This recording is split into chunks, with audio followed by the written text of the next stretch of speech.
Ésaïe chapitre 8, verset 23 dit: Toutefois, les ténèbres ne régneront pas toujours sur la terre où il y a maintenant des angoisses.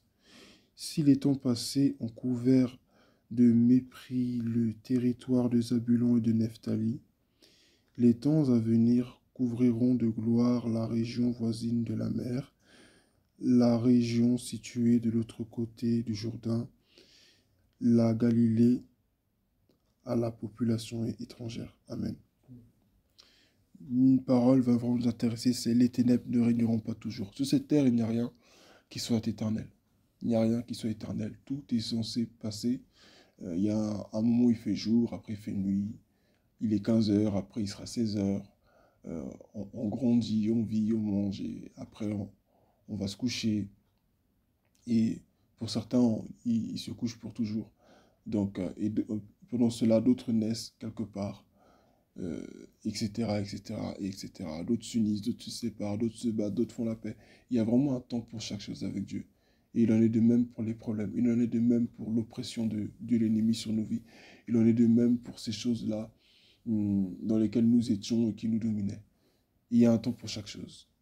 Et parce qu'il y a un temps pour chaque chose, nous devons savoir que l'épreuve que nous sommes en train de vivre, les combats que nous sommes en train de vivre, ne vont pas perdurer éternellement.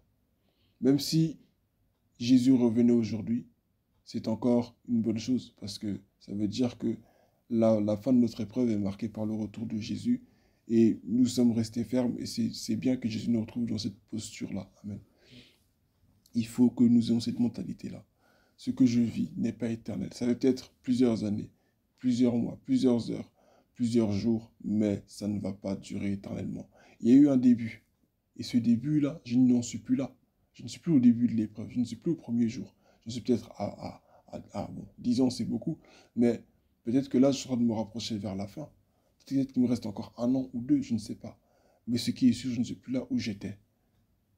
Mais malgré que je sois fatigué, malgré que je me sente lourd, malgré que je sois vulnérable, je n'ai pas oublié Dieu. Et ça, c'est déjà une victoire dans l'épreuve.